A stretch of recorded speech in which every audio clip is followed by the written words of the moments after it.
I think those are not conversations or lessons that we learn the importance of when we are kids. And we'll get into our relationship with our parents. But many of the reasons why we don't get that kind of messaging is because I think our parents were showing up with what they had, and much of their upbringing and much of their lessons were, had nothing to do with any focus on who they were. It was all about being a parent, being working, producing, paying your bills. There was no conversation or no kind of like understanding that your relationship with yourself is how you help your kids form their relationship to their self, right? Yep. And I do give so much grace to parents and grandparents, right? Because I feel like, two things can be true, right? I think that so much of, what we go through as, adolescents and young adults and, has a lot to do with what our parents imparted on us. And some of that was bad. You know what I mean? Yeah. Some of it was, and so, however, on the flip side of that, I think it may be a bit unreasonable to think that like your parent is going to like arm you with all the things you need. So when you're 18, you just got it. Like it's that's not unfair. it's unfair and it's unrealistic. And like a huge part of how we learn lessons and how we form our values and our ethic for life and like the way we want to be as people comes from our own experiences. And like there's no way that my mom and my mom and the people who helped to raise me could have given me that by the time I turned 18. It just wasn't something that it's not a realistic expectation. And so I think that for me, I have that grace for them because I know that so much of what I needed they didn't get. So people show up in relationships and give you what they have, right? And many of our parents just didn't have it. And I think when you know better, you do better. So like now that I'm a parent, there are so many things that I wish I could have gotten as a kid that I want to make sure I try to give my son. On the flip side, there are lots of things that I did get that I think were meaningful. And so I want to also pass those things on as a parent too. I just think that like, when you're being self-reflective and when you are kind of creating that relationship with yourself, it's important to like recognize that your parents are people. And this is not to like, this isn't any kind of way of trying to minimize what you didn't get as a kid, right? Because the things that we don't get, I mean, it does inform you and it can make things challenging. So I don't want to ever like try to minimize what people have experienced because I think that it does play a role in our life as, adults and, when we're trying to navigate through the world. But I just think that like when you realize that your parent was a person before you, like, or like when I think about the things that my mom did when she was 36 and I'm 36, it's like, it's some real, like, there are moments when I'm like, damn, like, how did she, like, I'm 36, you know what I mean? And I don't have nearly the struggles that she had at 36. So it's like there are moments in my life when I can be like, or my dad, like, my dad is 100% disabled, fought in the Persian Gulf, fought in Desert Storm. There are so many experiences that he has had at 36, and I'm looking at myself like I didn't suffer from PTSD at 36. I mean, I'm assuming because like, when you are fighting in a war, like, like those things there's a possibility that those things can happen, right? I'm not 100, I'm not disabled. You know what I mean? Like there are just things that I can look at and say, like, he may not have been the greatest, but like he also was showing up in ways that I will never understand. Yeah. So like, of course that's going to impact how that person is going to show up as a parent. It's not an excuse. You know what I mean? There are still things I think I deserved as a kid. But I also think that like you can't get, people always like this old saying is like, you can't get blood from a turnip. You can't get something from somebody who don't have it to give. Exactly. And so I think a huge part of that too, when it comes to like yourself, your relationship with yourself, is like, how do you learn to accept those parts of your relationship with those parents that maybe you didn't get? Yeah. Right? Like, how do you, as a person who's trying to figure out all of these like experiences that you had that were not great, that you wish you could have gotten more, that you deserved more. Like, how do you accept that? How do you accept that person who didn't give you the things that you needed, but like couldn't? Yeah. Yeah. And that's complicated. Like, because, one of the things I definitely talk to the kids about, and even my husband about, is that, my mom passed in 2021, very suddenly, very unexpectedly. And before she had passed, thankfully, we had decided we were going to do family therapy, me and her. And, me and my mom had done therapy several times, attempted, and it never went as planned. Like, it never went as planned. And a lot of it was because there were times where I wanted to acknowledge different things that had happened. And my mom, her lens and her filter that she had for herself, she was receiving it through that. And it blocked her from actually having real dialogue about these things. And the other thing was that my mom, because of her experiences before me and with me, she has so much guilt that and that was a part of her filter, was that when you would tell her about something that you experienced, she would think that you wanted her to fix it. Right. And I kept trying to explain to her, like, you can't go back and fix that. Right. Like, you can only try to acknowledge it. And then we figure out how we move forward. That's the only thing we have control of. We don't have control of the past. We only have control of our present. And for a long time, she would become so combative because she felt like she was powerless in truly acknowledging the things that had happened. And I wasn't asking her to do anything. I was asking her to just listen, right? Just listen. And just to hear what I experienced. That's all I wanted. All I wanted was her to listen. And it took a lot of work, but finally she was in a place of listening. And we had actually did a lot of, counseling sessions, and we unpacked so much. And I was able to come to peace with seeing my mom fully, the good, the bad, the ugly. And I think she also was able to understand me fully and the complex person that I am, and how, for example, I am someone who is, I talked about this in our last podcast. I'm assertive, and I love hard. I love very, very hard. If you are around me, I want the best for you. I am going to definitely tell you when, you're not hitting the mark for yourself. Like, not saying I set goals for you, but if you tell me a goal, I'm definitely going to remind you, like, look, you told me you had this goal, right? And your actions are not aligning of that, right? But the other thing about me is that although I will remind you of things, I will get in the arena with you. I am not scared of getting dirty. At times, I will be the one fighting. When you're tired, you go rest. I will keep fighting for you. Like, and again, that's just how I show up. Now, is that always great? No. For me, it's not always great because sometimes I'm doing a lot more of the work than someone is for themselves. But that's just, something that I continue to work on, and finding balance and, and boundaries, healthy boundaries. But for my mom, she would be triggered by my assertiveness and my, trying to want the best for her, because it would come as reminders of what she would say that she wanted something, and then I would remind her and try to help her advocate for herself and work towards that goal. And what I learned in therapy was that sometimes my mom would say something that she really wanted, but she wasn't in the place of action yet. And that is a struggle for me, because I am someone who is very goal driven. And so if I say I want something, I'm actually coming up with a plan and ready to take the action. And my mom was not like that.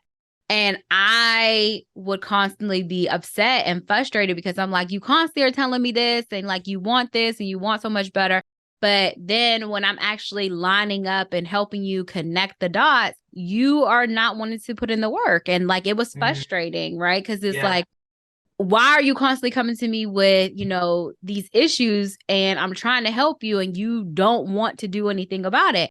And, she finally revealed, she was like, sometimes I'm just coming because I just want a sounding board. Like, I just want to say, like, you know what? This is frustrating. And I'm like, but your delivery is not what it's like saying. What you're saying to me is completely different than what you're saying in that moment. Right. And I realized that my mom lacked a lot of like self-confidence and a lot of self-esteem, and just, again, like her lens was such of shame and guilt that a lot of times it really just filtered out how she viewed things. And my mom didn't have high self-worth, and she was constantly trying to make herself feel like she, again, reflective of my own self and showing up in different ways, but she was constantly trying to prove her worthiness to people because she felt like she was worthless, and that it was kind of like pity for her to be around, for her to be offered. So, if my mom was invited to a party, she was often the one who was cleaning up because she felt like she really didn't deserve to be there. And for me, it looked differently because it wasn't that I had self-pity. It was that, if you invite me to a party or a gathering, I'm going to be the one who is overextending myself. I'm going to bring this, I'm going to bring that. And it's not that I have self-pity or feel like, you need to view me in some manner. It's just the way that I choose to show up to make you know that I care about you. I value that you gave me that invite, right? For my mom, was a lot different. It was that she didn't really even deserve to be there. You didn't really want her there unless she could bring something. And so it helped me see the lens that she was seeing things in. And that helped me adjust to how I was seeing her and how I was interacting with her. And I would say that was probably the most powerful thing that could have happened for us, is that we got to see each other fully. And we got to see parts of ourselves that we may not have liked. And we were able to acknowledge that and know, like, we're both human, we're both not perfect. And how do we then move forward now, fully seeing each other in this light? And like I said, I was in, my early 30s. My mom, she still had work to do on her own before she, passed away. But it was such a burden to be lifted off of myself because I was able to heal parts of myself that I was walking around unhealed because of my relationship with her, because of my interaction with her, that I was able to say, like, you know what? She did do the best she could. Now, could it have been better? Hell yeah. It could have been better. But then I also had to be reflective and say, like, even though my story with my mom, and because of things that happened, I experienced certain things that I wish I didn't, but all of those things made me into the person I am today. And I was able to find gratitude in that. And like, I know that sounds crazy because, girl, did I experience some stuff? Yeah. But I am such a strong, like, person, the person that I am because of all those experiences. It is very hard to knock me down and let me stay there. And it's just because of all the experience that I've had that I know, like, I'm a hell of a fighter. Like, I'm a fighter for myself. I'm a fighter for my loved ones. Like, and I'm not saying like everyone needs to be that way. I'm not saying that, you need to go through hardships at all. Cause believe me, if I had like a magical wand that make my life a little bit easier, I would. Yeah.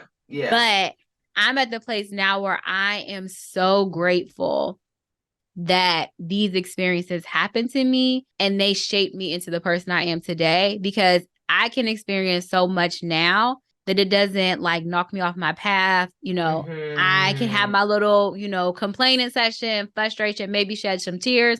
But then I'm like, girl, this ain't nothing but a little storm. Like, you have been through tsunamis, hurricanes, like all at the same damn time. Like, some mega storms all at once. And girl, you was, when it left, you was standing. Like, I might have been like shaking a little bit, might have been down on one knee. But girl, I got up and I kept it moving. So now it's like a storm comes, I'm like, okay, like, how long you gonna be here? Like, because I'm still gonna be here when you leave. And that's something that I again, that relationship I have with myself allowed me to know, look, this is a reminder. Remind yourself of what you've been through. Remind yourself of who you are. Did I want to go through those things? Hell no. Right. But have I learned to find some type of gratitude from them, some type of understanding, some type of knowledge from those interactions? I have. And yeah, they served me. Like, they served me. They made me into the person I am today. And I'm a hell of a fighter. And there's nothing that I can't face, like, because I know what I've been through. So this too shall pass. That's, I mean, it's so interesting too, like, because the way your mom saw her existence is so different from the way I saw it, because I always felt like when she show up, girl, she gonna make you laugh. You gonna get you apart. I mean, you like it was always so like it was always so fun, like when she was around, like, and just to know that like that's not the way that necessarily she saw her presence. It's just a testament to like how sometimes we wish that people saw themselves through the lens that we see them, you know, because I would not have ever saw her that way, you know what I mean? But it doesn't really matter what I think. It really matters what she thinks, you know, or what she thought, you know. But it's just interesting, you know, how people don't always see themselves the way we see them, you know. Yeah. And sometimes we do wish that they saw themselves the way we did, because then, you know, maybe their lives might be a little bit better. Maybe they may be a little more kinder to themselves. Maybe they might be more empathetic to their experiences, you know. Yeah. I mean, I used to tell my mom that all the time, like, you know, even in the worst, one thing I will say that, you know, we kind of unpacked, you know, in session was my mom said, you know, one thing I could say about Devron, because I have 2 other sisters, and she said, one thing I say about Devron is she reminds me of my shit, but she has never given up. Like, even when she says, you know what, I'm frustrated, I'm gonna step away for a minute, I know if at any point in time I need to call her, she's there. Like, she's gonna remind me of my stuff. But she has loved me and continues to love me at my worst. And she has never been the one to say, you know, well, you did this and you did that and all this other stuff. And she said, you know, she just has this compassion for me. And sometimes I feel like I don't deserve it and I don't understand it. And I told my mom, I said, you know, from a young girl, I remember one time my mom she was addicted to crack cocaine. And my mom used to go and she would leave me and my sisters in the house, like, for long periods of time. And sometimes we would let people know what was going on in the household, and sometimes we wouldn't. Sometimes we would, you know, there would be no food in the house. Sometimes our, you know, utilities would be off. You know, we would be in not great situations. And I remember my mom came home one time. She had just been gone for like, I want to say like maybe a week or so. And my mom used to always do this routine. Like, this time it was where we were at my grandmother's house because she had found out my mom had left again.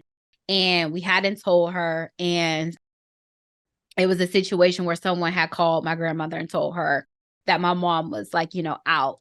Basically, they would say, like, she's out there. And so my grandma would come and get us. And I remember my mom would always come back and she would be like so shameful. And my grandma would always run her like a nice warm bath and like basically like bathe her, get her together. And then I would know like she was going to sleep it off for a couple of days. And I remember I was so happy that my mom had came home.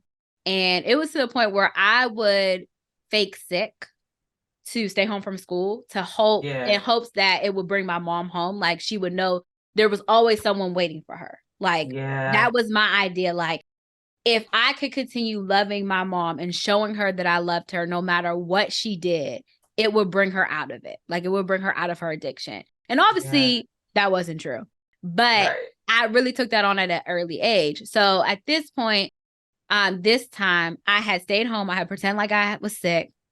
I had stayed home, and I remember she came home and my grandma had did her, like, you know, gave her a bath and stuff. And we were laying in the room and my mom was crying and she was telling me she was so sorry. And I remember I had told her, I said, it's okay, mommy. Like, I love you.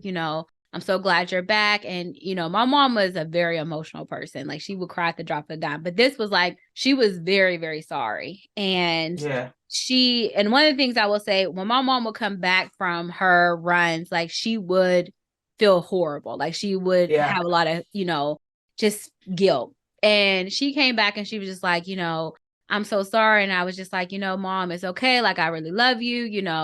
I'm so glad you're back. Please don't leave again, And she said, I'm gonna try not to get emotional, but she was like, I'm so sorry I can't get it right. Right. And I was just like, but you're here, like, and in our session, in one of our later therapy sessions, she said, I remember that conversation. And she said, you constantly would tell me, it was like you were constantly this light that constantly shined in the darkest places.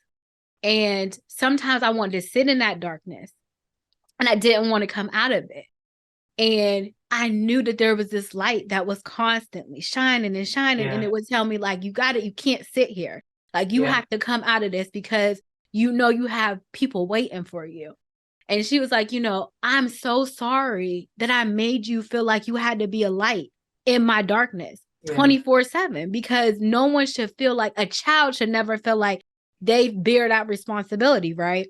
Right. And at the time when I was doing it, even, in being in my 30s, I never thought that it was a burden. Like, I knew that, it was hard being that light for my mom. Like, I do know, like, it was heavy, but I felt like it was my burden to bear. Like, it was something that if I wasn't that light, my mom would be forever lost in darkness. And so I knew, like, it was in me. And I had convinced myself that it wasn't even a burden, that it was just who I was, right? That I was just like this beacon of light, and I was created to shine this light for her in her darkest moments.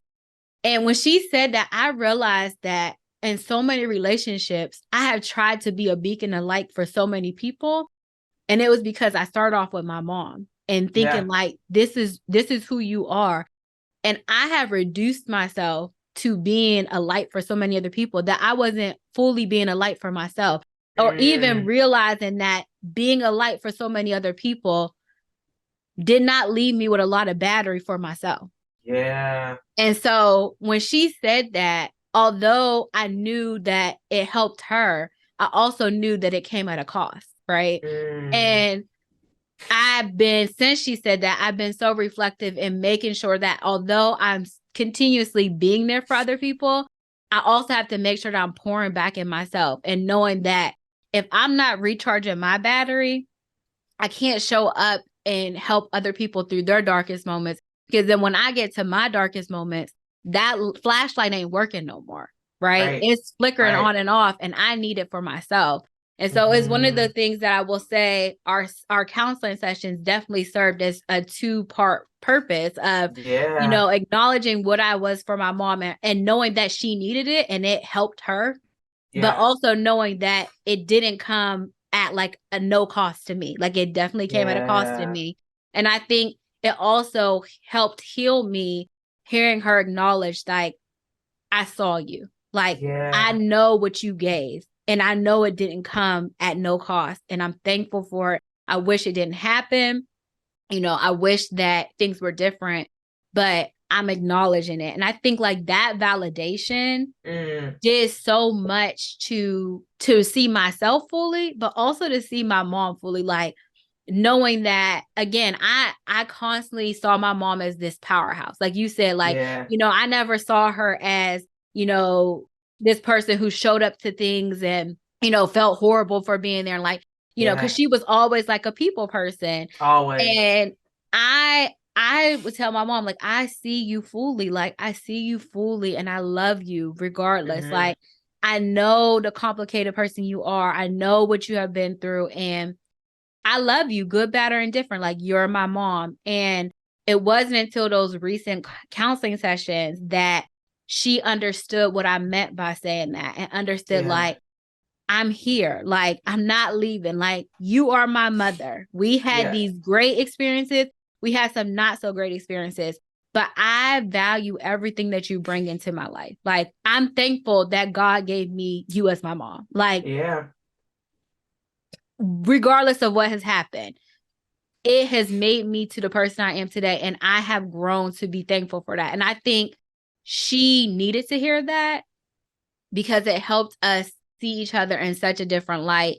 And like I said, when she passed, although it was heartbreaking and probably one of the hardest things I've ever had to go through of losing my mother, when she passed, we were in such a good place of seeing each other fully that I had no guilt, no shame, no, I wanted her to still be here, but it was like I could come to peace with knowing that I said everything I needed to say and I showed her exactly what it was to 100% love somebody. Like, I had the most selfless love for my mom. And to this day, I will say I probably will never love someone that I like ever, like I love my mom, because I loved her fully, 100%, good, bad, or indifferent. And I would hope that I could experience that type of love, and I feel like I do.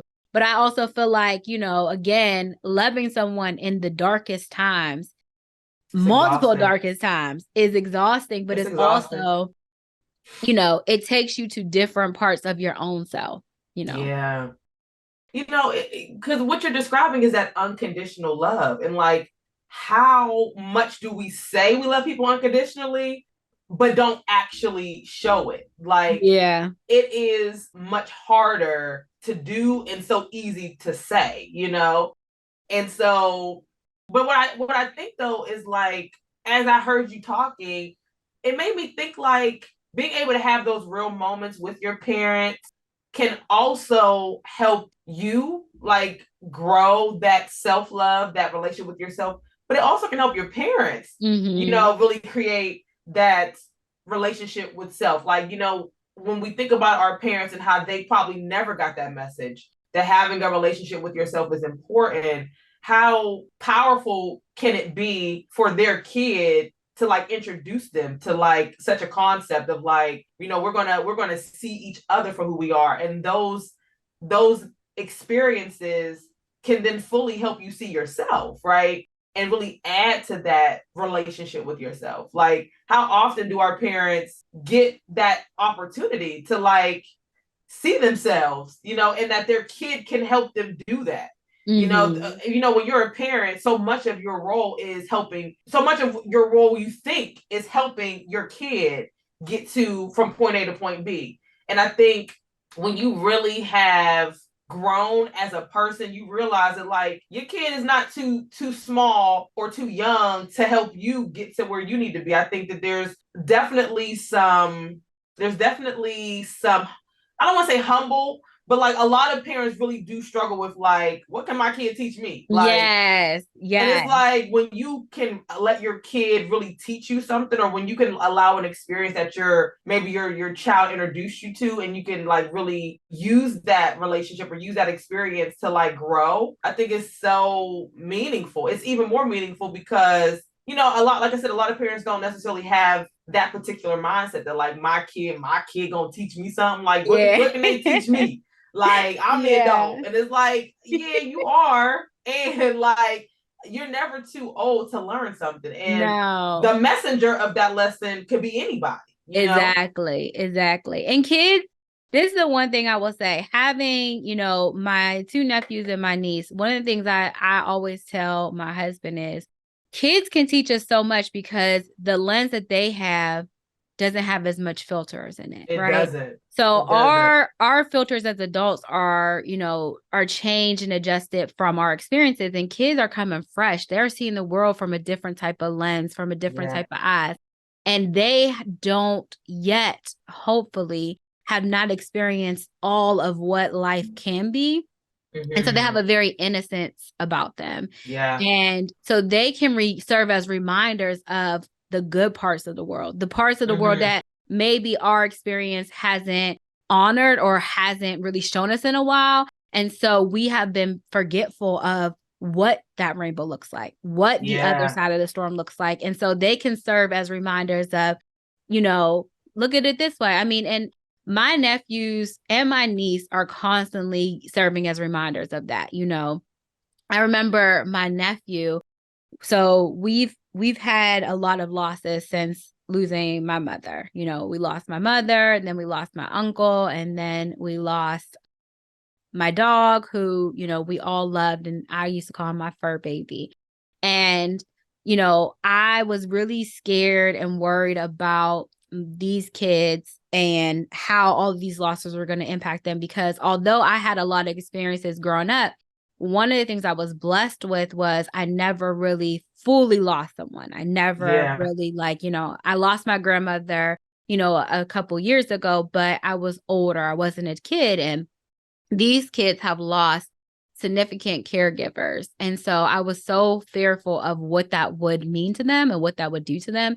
And so I had put them into counseling like right away. Like, you know, I'm pro counseling. Mm-hmm. And one of the things that my nephew Brian had brought up was, I said, you know, I know that you guys have suffered a lot of losses, and I know that this is hard. And he said, you know, I'm sad about losing these people, but it also reminds me that, you know, that's a part of life. Like, you know, you Mm. love people, and not one day someone is going to die.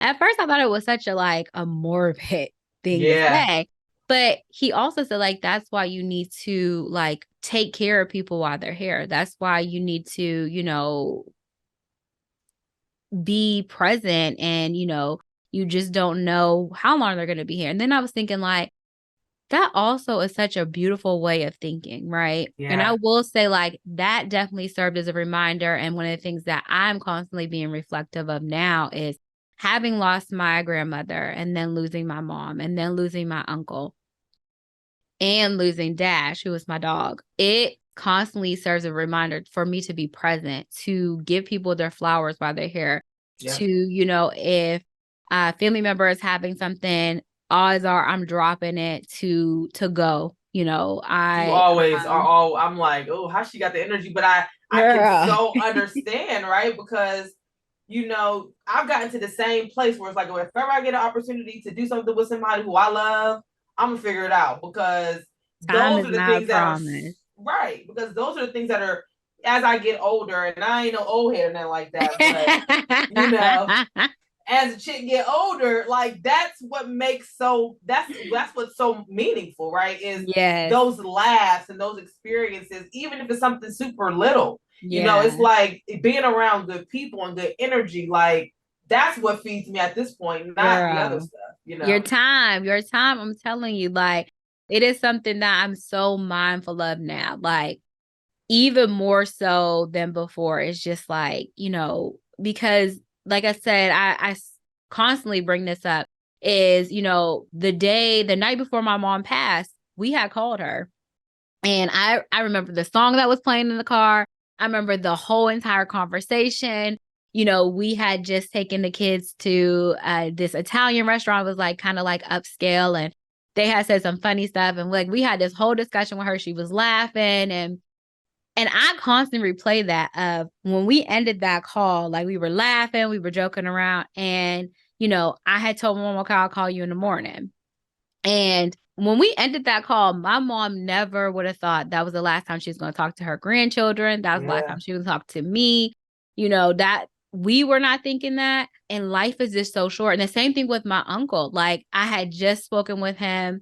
We were talking about my niece. She was going to homecoming, and he actually had paid for her nails to get done. He was like, you know, send me pictures. And he was so excited. And we were talking about his granddaughter's birthday party. We were talking about that.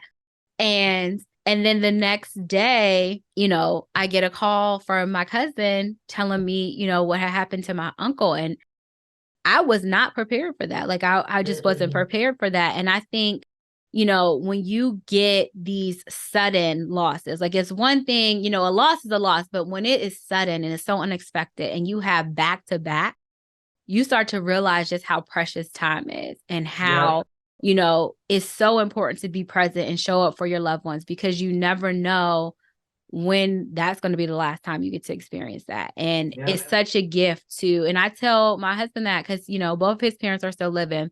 And I'm like, you know, if there's something going on, look, we need to go. Like, because you just never know. And I tell people this now, and I'm not saying like you need to make, you know, heal relationships that are not serving you at all. I'm not a speaker to that.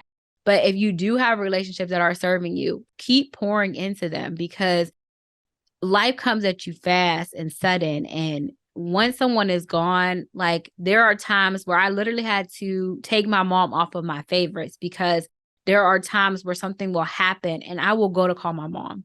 Like it literally will just be a reaction, and my mom can't pick up the phone. Like that does not happen. And it's just because I'm so used to that was our thing. And so if you have someone where you could call them and y'all do the kiki and all that, keep pouring into that relationship, because it's so important. You just never know when you no longer will be able to pick up that phone. Yeah. It's I think your nephew's explanation, it is such a beautiful thing, right? Because again, talk about kids teaching you something, right? Like, you know, they've not, you know, had as many life experiences, right? But they recognize that like people deserve to be celebrated when they're here. And so you know, they probably feel like we did that. You know, they knew we loved them. They knew how much we cared about them. You know, it's just a reminder that like the work and all the things that we think are important are just not that important. And I would tell you, my husband taught me that, because there was a time in my life where like work and like was like important. Not to say that my family wasn't, but like, you know, sometimes I struggled with like recognizing that like these jobs gonna be here when you die.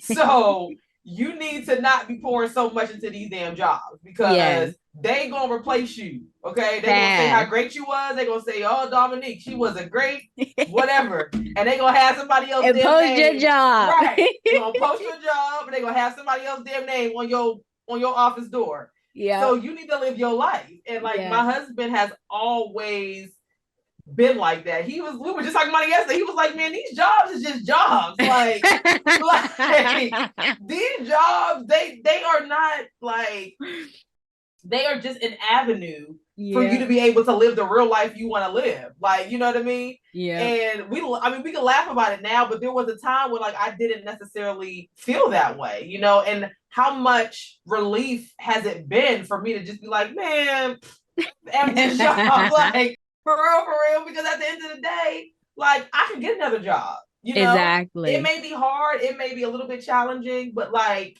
there's no job in this world worth like me not being able to experience the people that I love, the things that I want to do, like the experiences I want to have. Like it's no job, you know, worth me not having that, you know, but that wasn't always my mentality. And so, you know, I think it, you know, it's just a testament to like, don't be closed off to who can teach you something, because you just never know how that lesson is going to show up in your life and how it could change your life. You know? And how again, it goes back to that relationship with yourself, right?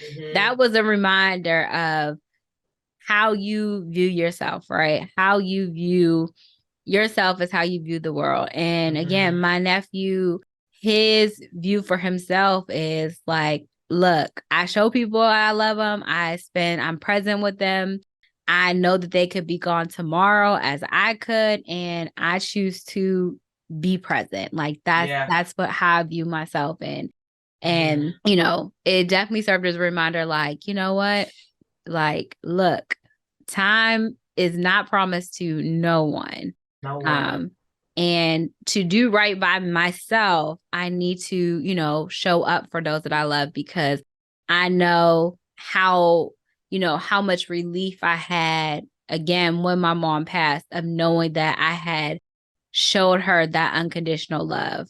And, you know, my goal is to show that to the people that I love presently. So, you know, God forbid something happens to them, God forbid something happens to me, there's no doubt in anybody that I love's mind of how I felt about them, you know, how I viewed them. And, you know, the same thing I would hope that could be said about me. You know, I am a complex person. I definitely am. Sometimes, I'm not very like social. I have social anxiety. I am an introvert. Like the other day we went to Allentown for my grandmother's sister had passed away unexpectedly, and I went and, paid my respect and was able to be around my family. And it was such a lovely time. But, even being around my Spanish family, I was still like kind of like in my shell. My aunt was like, come on, I'll take you around and introduce you. And I'll say, like, this is Devron. She's an introvert, right? And I was laughing, but I was like, it's so true. Like, I'm just not that social, right? And if people who know me, like, what do you mean? Like, you're always like loud and like bubbly. And I'm like, no, like if you put me in a setting, like sometimes people will think like I'm standoffish or I'm mean.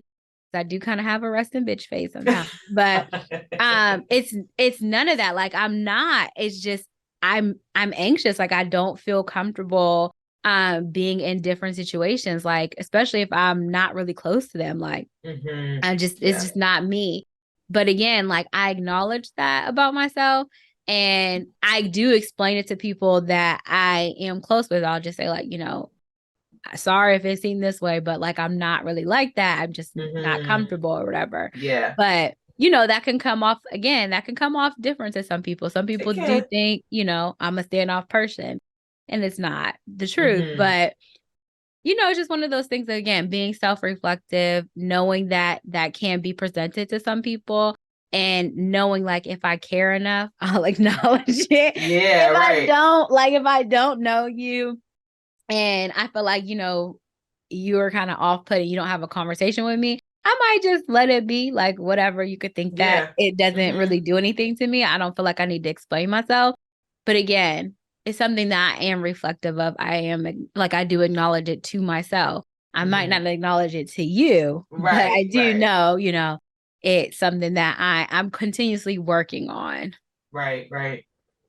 So what are, we always talk about these situations, but I think it's always important for us to talk about like, what are the barriers? What gets in the way of us having that relationship with ourselves? And we may have touched on some of it, but when you think about what might get in the way of you having a healthy relationship with yourself, what do you think? What comes up for you? I think it's fair. That idea of control.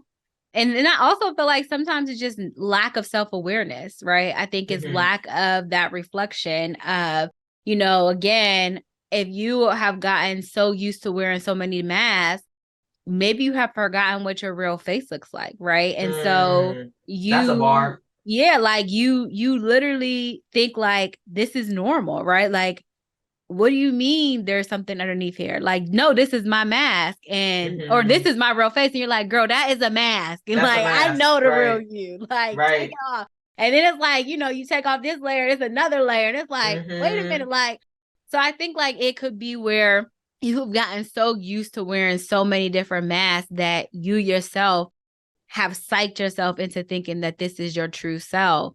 And I also think like having those periods of reflection is hard. Like it's hard to acknowledge that sometimes I may be the problem, right? Yes, like sometimes I am the problem because then by acknowledging it, it also bears responsibility of now that you acknowledge this, now what? What are we going to do about it, right? Because I could psych myself out and be like, you know what? That wasn't me. That was the problem. It's them. Like, and I ain't in control of them. So like, what can I do? It is, right? Like I just have to. But then it's like if you stop and think like, but wait a minute, maybe you are contributing to this in some manner. Now that I acknowledged it and it's not just them and I actually do have some control. Now that accountability is coming. That accountability is, sometimes you don't want to sit with accountability. Sometimes accountability, you want it to be as far away from you as possible. Right. And it's itching closer. You like, you get a little too close. So I think like that's also a part of it. Is like when you acknowledge it, you do reflect. Accountability presents itself and you're not fully ready to acknowledge its presence and sit with it and unpack it. You just want it to be like, it ain't me. that ain't me. Yep. I'm not at fault. Like, it's everyone else's problem.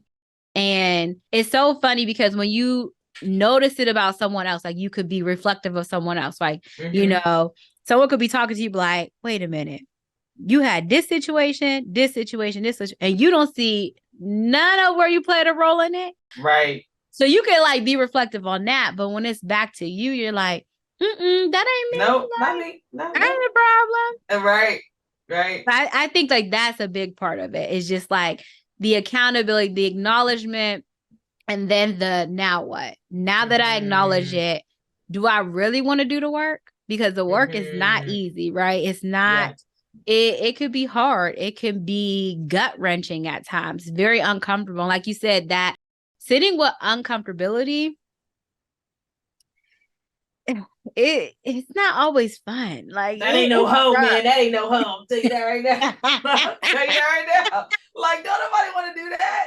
Like, no, like it's so funny because we talk about healing like it's such a like glorious and linear. No. People act like healing is linear. Like you acknowledge it and then you just heal. No. No. Girl, sometimes I be looking like hair all tangled, clothes all battered, like dirty, disheveled. Girl, I'm over there out of breath, like look like I done got shot and stabbed a couple times. For real. You know, and I think like that's it. Like it's scary. Like the unknown is scary. Like again, if you are so used to wearing so many masks, you may not even remember what you truly look like. And that could be fearful, right? Yeah, like for sure. I know this mask. Like I know who this mask is. It serves me. It's okay. Like I'm comfortable with it. Trying to remove it and see what's underneath. That's scary. Somebody want to do that. Like that's being like in a room with Jeepers Creepers. I don't want to go in there. Like, no, I think you make some good points. You make some good points. I think the barriers, I think one thing that you said that I was like, oh yeah, it's like having to decide like what to do now. Like once I've figured out that maybe I am part of the problem, that I am, you know, a villain in that equation, you know, that I'm not always the victim. I could be both, right? Girl. Like what do I do with that? You know, and I think the challenge too is like when we have to acknowledge our shortcomings, we struggle to see that as a part of our humanity. Like nobody's perfect, no one's showing up perfect. However, saying I'm not perfect, no one's perfect is not a good excuse, right? No. It's not like, because that's something that you'll hear people say, like, well, I ain't perfect. Exactly. And you ain't perfect either. Well, it's like, duh, nobody's perfect. Nobody's asking for perfection. I'm asking for you to acknowledge where you're falling short and what's your decision to do something about it. You know, and you can decide not to do shit. You know what I mean? You don't want to do nothing. But then you have to also recognize that that's going to play a role in the kind of relationships that you have. If you are somebody who can't acknowledge, like, I'm sorry that this is something that I said that upset you, right? Not period. No, but this is what else was going on. Like, you know, there may be time for that. But in the moment where somebody felt like something that you said or did impacted them, I think people get so stuck there because no one wants to acknowledge that they have done something. Or like sometimes we think that we're above being a certain way. And it's like, none of us are above anything. You know what I mean? Like we're always playing the villain in someone else's story. We all have, we're the villain or we are the victim. But guess what? It comes full circle. Nobody is perfect. Nobody is perfect. I think that accountability is important. Absolutely. And I don't want to say that it's okay to be a villain in somebody else's story accurately, but like sometimes you are the villain in somebody else's story. Like it's not made up. It's sometimes you said something or did something that truly impacted. And the thing I think people struggle with when it comes to like the barriers is like intention versus impact, right? Like my intention wasn't to do that, so I don't need to apologize. Exactly. And it's like, huh? That wasn't what I intended. So I'm off the hook. And it's like, wait a minute. Wait a minute. Right. You cannot intend something, but and doesn't still harm mean, somebody. girl, exactly. So I think that's important. I think what you just said is like so important, because people think that by saying I didn't intend for something to happen, it takes the accountability and off of you, right? Yeah. That you are completely blameless in that and how that landed on someone else. And the best thing you could do for your self growth is to acknowledge that our actions, they impact people, right? Yeah. And people are going to react because of that. And if we are not having full accountability, and again, you may have no intention of it being received in this manner, right? But it did. So now what? Like now that I have made you aware, and this is the other thing. Sometimes our intentions are not what happens, but it did. But now that I let you know that this is how it impacted me, if you want to have a relationship with me, because sometimes our actions do have an impact and we may not care. Like, let's be honest, we may not care. But if you want to have an actual relationship with this person, you care about this person, you do have to stop and think and give thought to that and acknowledge and have accountability, or else you can't continue to have a thriving relationship. Like, absolutely, no one wants to have a one-sided relationship with anybody. Shoot, I don't even want a one-sided relationship with myself. Right. Like, so you have to understand that it's a give and take.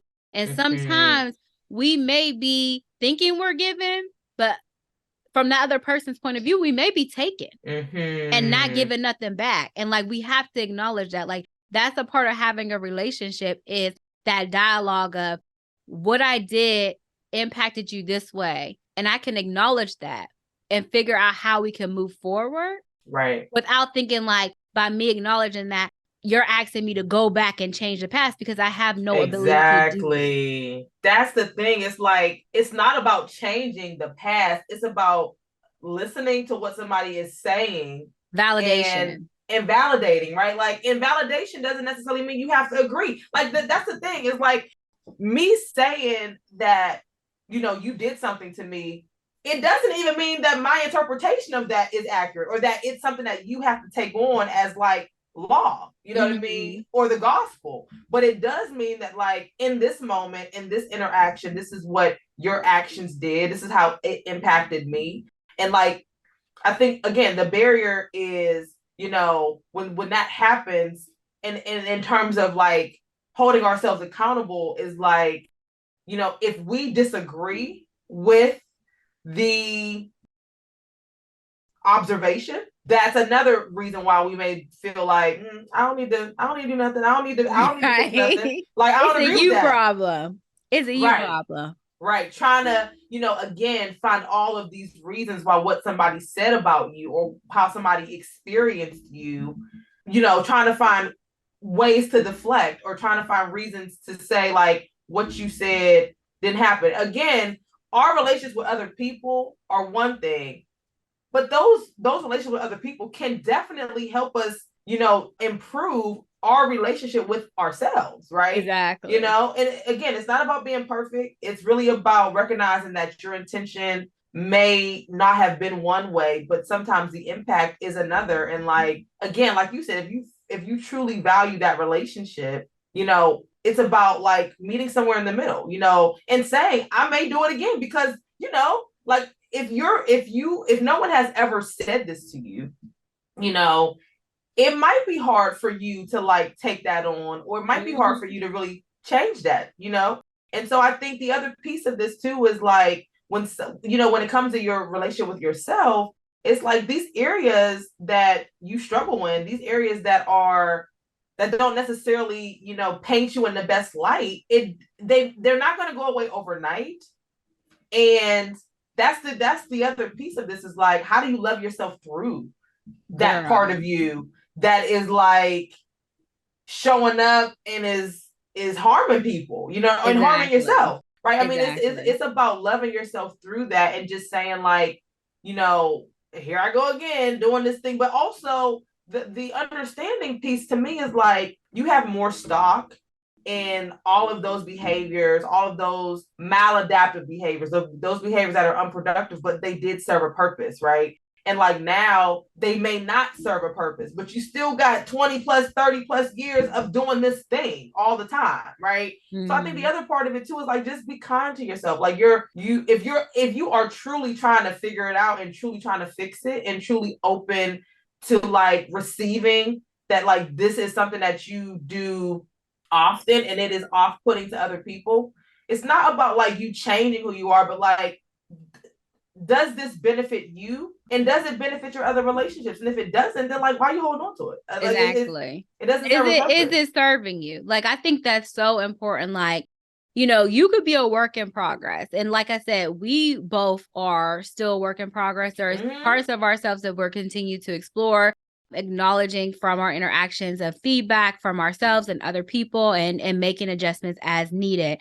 And again, those adjustments take time, right? Like anytime you're trying to change, or I always tell people I'm continuously under construction, right? I'm constantly learning. I'm having new experiences that are bringing different things to life. And again, I can't act like all of these prior experiences have not molded me into the person I am today. And some of those things are great. Some of them are not so great. And it may be where I'm not even aware of them until someone else that I'm interacting with brings them to my attention. But it's, again, taking stock of, do I value this interaction? Do I, value and want this relationship? And if so, they're telling me what their boundaries are. They're telling me what the impact is for my actions.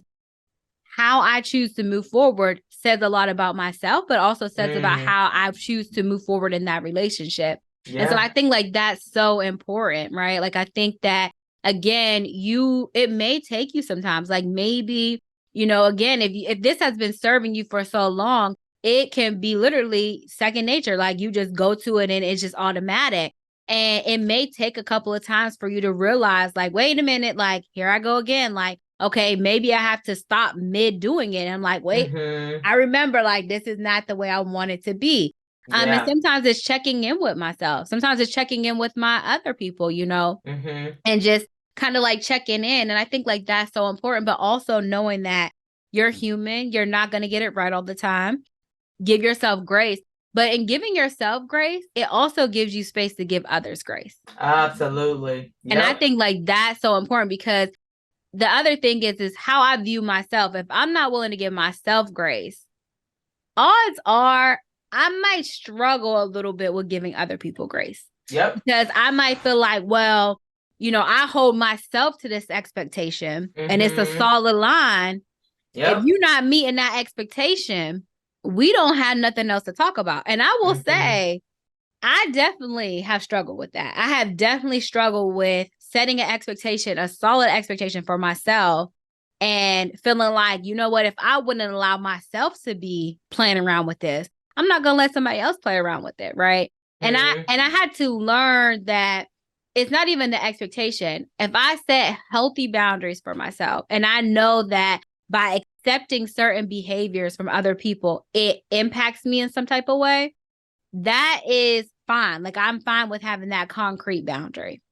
But then there's these falsity expectations where I am expecting someone to act in a certain way. Like I said, husband, acting him to meet a certain expectation that I haven't clearly stated, that I haven't even really clearly defined. It's like this, this thought that I had at one point in time. I haven't even really explored it more, but it was just like a cute thought.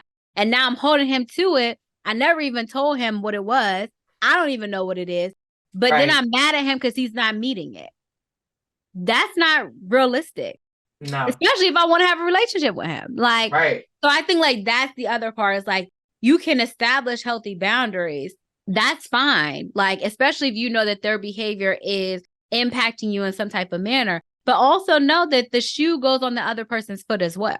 Yeah. Like, and they could have healthy boundaries that they have to put in place for you, because your actions are impacting them in some type of manner that's not serving them in the way that it should. And you need to be reflective, again, taking stock in that relationship is this a relationship that I actually care about, is meaningful to me, where I actually want to kind of do some self-reflection and then make adjustments to meet the expectation that is there. Yeah. Because there's some relationships that people might tell you something and you're like, I don't care. I don't care how my actions landed. I don't care how my words landed. I don't care. Like, I don't care. And that's just going to be moments of your life where you just don't care. But if it's someone that you do care about, that you actually, think about it, and it's like, dang, like, yeah, I could have showed up a little bit better. I could have did that a little bit better. Then take stock in that. Take accountability. Do some self-reflection. Acknowledge that, you know what, Dom, my bad. Like, I'm sorry that hit you in that way. It wasn't my intention, but you know what? I know that didn't feel good. And I hate that I'm the one who made you feel that way. Like, girl, I mean, people don't get that, just acknowledging that, because I think even saying that doesn't even mean that you agree that that's what you did. It means that, like, you recognize that something that you said created this level of impact to somebody that I would think you would care about, right? It shows that I value you. That's what it is. I value you. But you know what? I think, and we'll talk about this when we talk about friendship relationships, but I think, or just, other relationships. But I think when you recognize people can't do that, and you recognize that, like, damn, maybe they don't for me the way I thought they did, like, we don't talk enough about, like, ending, like, friendship relationships, or when those relationships end, and, it's because it was not a one-sided relationship, possibly, but, like, you recognize just wholeheartedly they just did not handle you the way you handled them. You know what I mean? Yeah. And I think that's important. That's going to be a blow. Yeah. Girl. But I also think that that's a part of that relationship with yourself, because you can even begin to have that reflection with someone else if you didn't start to have that reflection with yourself. Because there's no way I can have that thought of, this relationship is not serving me the way that I thought it would. And then I have put these boundaries in place, and I've made you aware that it's not serving me. It's not serving us, really, right? Because it's a two-sided street. And so I'm making you aware of that. Then we can figure out where we go from here. But I can't even begin to unpack that with you if I haven't unpacked it myself, because how am I even going to acknowledge that it's not serving us a problem if I haven't had that reflection with myself? Like, what is this hitting at, right? Like, where is this hitting me? What is it not doing for me, right? Where is this falsity coming from? Because obviously at some point in time, I have set this unrealistic expectation of what this relationship really is in my mind that has created this illusion of this relationship, when really and truthfully, if I'm reflective, I realize that it's not matching up to that expectation that I have created in my head. Right. So I think, like, this is why I'm so excited about this series, because I think that, we start off with self, but then we're not alone in the world. We have so many other connections, and we bring ourselves to every interaction we have with someone else. Yep. And if we're not checking ourselves first, we're not checking in with ourselves, doing the work, you're not going to be fully operating as a full or even partially full person. And that is going to allow you to, again, continue to wear the mask, and they may seem like they're serving you. And sometimes your masks do serve you. Like I said, there are, experiences, trauma, and all these other things where it's serving you at that time. But then when you come out of it, if you're still wearing that armor, you're still wearing that mask, you're not really able to fully experience that current situation. And you're still looking at everything being unsafe.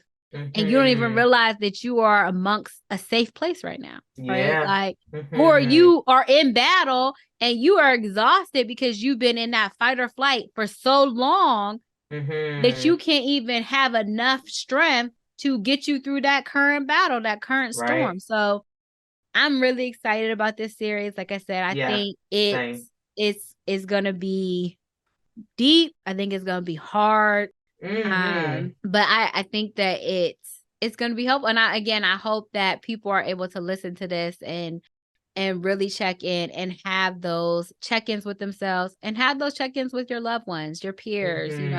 Again, we are a world full of relationships, and it's so important to think about how you show up for yourself, but how you show up to others as well.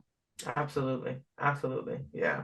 So leaning into that, I am going to ask Dom. So when you think about how you want to move forward in these next 2 weeks, what are one way that you are choosing to soar? I would say I want to soar by, I would say during the pandemic, I really kind of jumped back into like reading. Mm-hmm. And I was like, after like I've always been super connected and super invested in like social issues. Like that's always been, when I go back and look at like Facebook posts from like 10 years ago, I'm like, I was always talking about this type of stuff.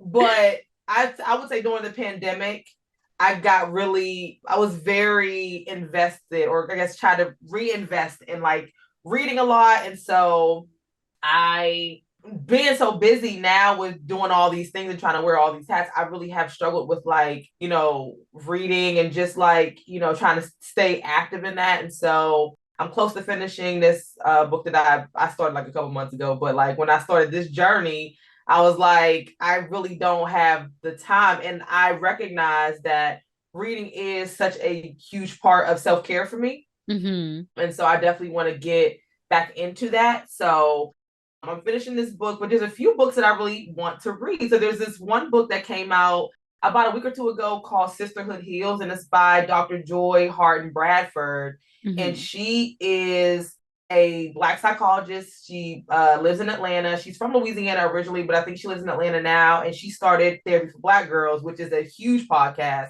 Mm-hmm. But speaking about friendship, she wrote this book called Sisterhood Heals about how to heal in community with Black women. And she's been on like a press tour, and I've watched a few or listened to a few interviews that she's done, and I really, really, really want to read this book. So I think what I want to do, at least in the next 2 weeks, is at least purchase the book and try to figure out a way to, even if I read a couple pages a night, just trying to get back into the habit and routine of Mm-hmm. reading. I'm a huge like nonfiction reader. I like nonfiction. But I did dabble a little bit like in the last couple of years into fiction. And so I try to give myself a little bit of both, but I've been leaning more towards fiction lately. And I kind of want to get back into nonfiction. So I really want to read this book. And there's another book. Oh, the name of the book is escaping me right now, but I think it's called All the Black Girls Are Activists, and it's by Ebony Janice. And I just kind of got a wind of her maybe a few months ago. Like, I don't know, I was following somebody, and like she came up on my Explore page, and she's been talking about this book that she wrote. It just came out in July sometime. This a couple weeks ago, and it's Mm-hmm. another book that I want to read because it's like a feminist book, but it's more along the lines of like womanism. And so that's another book that I think I want to read too. So I just want to, dive back into reading. And then I used to like try to read articles during the week and just, around things that I truly am interested in, socially. And I just have Mm-hmm. not been able to find the time to do that. So like my goal for the next 2 weeks is to really find the time to like, even if it's one article a day, even if it's, I like to watch, certain videos on YouTube too that are like kind of educational. So even if it's like once a week, just trying to dive into something like that so that I feel like I'm feeding that part of myself, then I will feel much better. So that is really how I want to soar this week, is really trying to get back into like the reading aspect of like something that I really find as self-care. I like that. And I definitely will check in with you to see if you purchased that book, because I Yeah. think like, although you have this goal, like that's an action plan, right? Like, Yeah. at least if I order the book, like Mm-hmm. I'm taking a step towards that Yeah. action.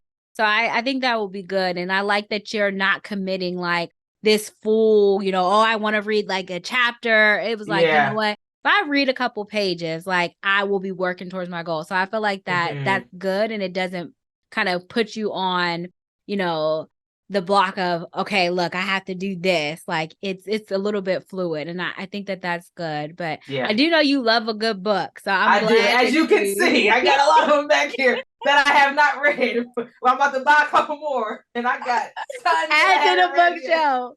It's okay. At least you have it there. So even though you haven't read them yet, you have them in your possession and you can get to them. I So can get to them. Yeah. yeah. I'm glad to hear that. I'm definitely glad. Deborah, what about you? What do you want to do? How are you soaring in the next 2 weeks?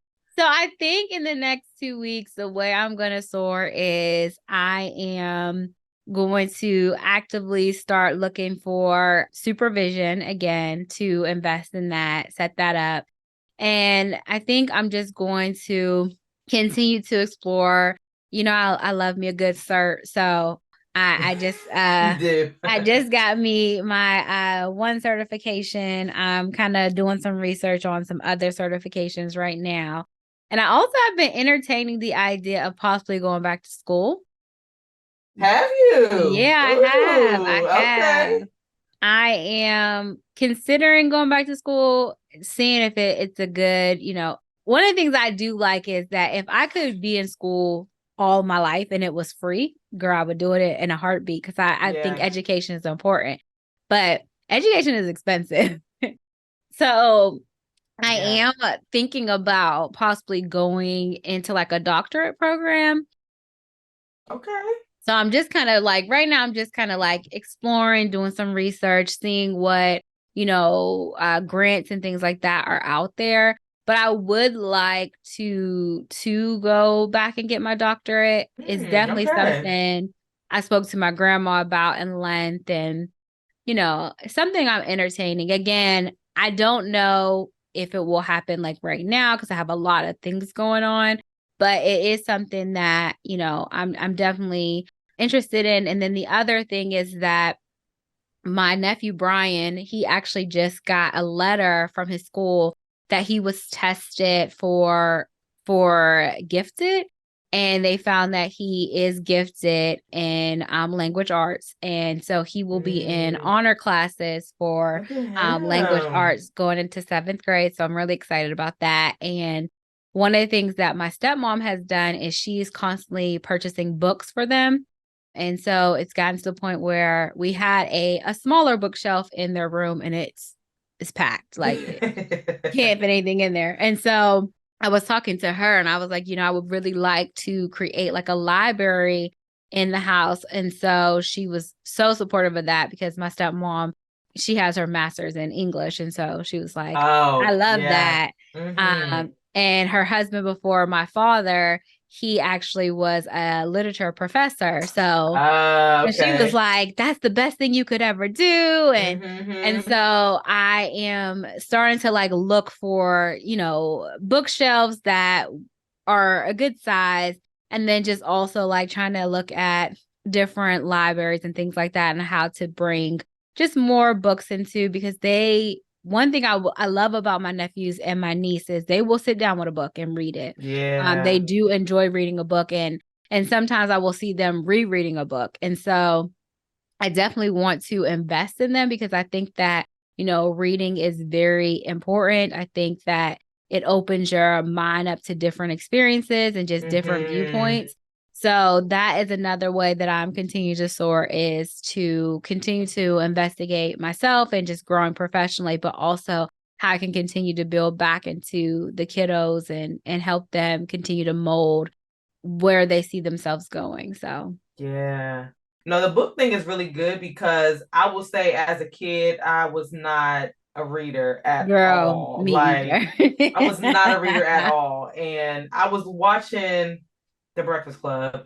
And just quickly, there was like some kind of segment they were talking about like kids being able to read, or there was like I forget like what they were talking about, but Charlemagne was like, he was struggling to understand that like his experience was like, I always had a book when I was a kid, but his mom was an English teacher. And it's like, well, yeah, you probably did because your mom was an English teacher. Like there are just some kids who don't have access. Like literally my son has so many books, y'all got him books for Christmas. We always try to get him, but my sister buys him books. Like he has books, but like he's a fortunate kid.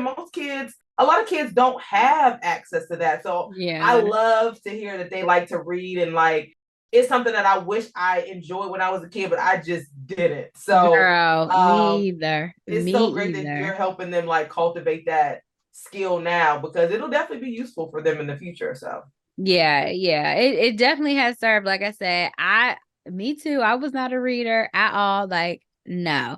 But that's something like I have seen their reading improve since they've been with us. And to the point where they, if we're going somewhere, they'll be like, oh, let me grab a book. And I'm like, you grabbing a book for the car? I wish. Oh, I wish I was like that when I was a kid. Like, yeah, like, even Carmen, like, for her birthday, she asked, and for Christmas, she literally asked for books. So I was just like, that's amazing, because I was not that kid. I was not that student.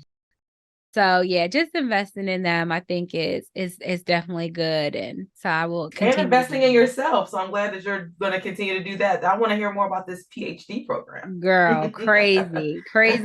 I'm trying to look into some grants first. Oh, I know, right? Some of these programs are a little pricey, but I know. But it's good that you're, again, that's one thing I love about you is like, while the goal might feel so unattainable, you're like, well, I mean, what can I find out that I can support? Like, I don't want to just decide that I can't do it because there's so many possible barriers. Like, okay, how can I break these barriers down? Like, everybody just doesn't. I can tell you right now, I'll probably be like, man, I'm just gonna have to let that ride. I don't know. Do I got the time? Do I got the energy? But like, I love that you're like, I may not have the time or the energy, but like, if this is something I'm really passionate about, how do I see what walls I can break down? Because like, I mean, I got a nail, I got a hammer, I got all these things. Like, I'm going to use those to my advantage. So I love that. I be building these doors. I don't know where they going, but I be building them. You call me Dev the Builder. Right. I'll be over there like, let's get it going. I don't know where it's taking me, but yeah, so I'm excited. But yeah, I think that this was a really good episode. I definitely think we touched on a couple of things. There definitely was some tears. Yeah. I'm excited for, the next couple of series. Like I said, we unpacked about our relationship with ourselves. We kind of dived a little bit into our relationship with our parents and our caregivers. We did. I definitely want to go a little bit deeper into that. Yes. During our next episode. But like I said, this will be a series where we will unpack, our relationship with our peers, our friendships, which is so important. Our peers with our relationship with our siblings. Dom is the twin. Woo! So this is gonna be like gonna be a good one. And I'm the middle child, so we are that's gonna be a series. And then our relationship with our husbands, and then our kiddos, our children. Girl, so I'm ready. Be a good one. I think it's gonna be good, and we will see how it goes. Well, I'm gonna get ready, because I don't know if I'm exactly ready yet, but I'm gonna get ready. No, we will definitely see how it goes. And like I said, thank you for tuning in. Yes. This will be a series. This episode actually will probably be a 2-part episode, because we touched on a lot. But just continue to tune in. Again, if you guys have any questions, comments, please reach out to us. We love to hear from you. Let us know how your relationship with yourself is, if it's something that you feel like you want to work on. If you, like I said, I'm constantly under construction with myself. I'm exploring new parts of myself. Dom is also doing her own internal work. So the work doesn't stop. It never stops. It doesn't. So make sure like, subscribe. If you like what you heard today, reach out to us on social media, our personal page or our business pages, the podcast page. We definitely would love to continue to communicate. This is, I won't say a heavy topic, but it is a topic that is worth continuing to talk about. So we're definitely interested in connecting with you all outside of this episode. So please reach out to us. We would love to continue the conversation for sure. And we do not bite. I know I say I got rested bitch face, but I'm very, very, very nice, very, very approachable. I may not look that way, but I am. So definitely reach out. Let us know, how you're feeling. We want to kind of do some self-check-ins. And again, like Dom said, this wasn't that heavy of an episode. We did talk a little bit about grief and that can bring up some things. So like, if you feel like this episode has brought up some different emotions for you, please make sure you're checking in with yourself, checking in with your support. If you guys want to kind of process a little bit more, reach out to us. We, if we can't help you, we can definitely help get you connected to someone. Absolutely. So we just want to be a resource. So thank you again for tuning in, and we will see you guys next time.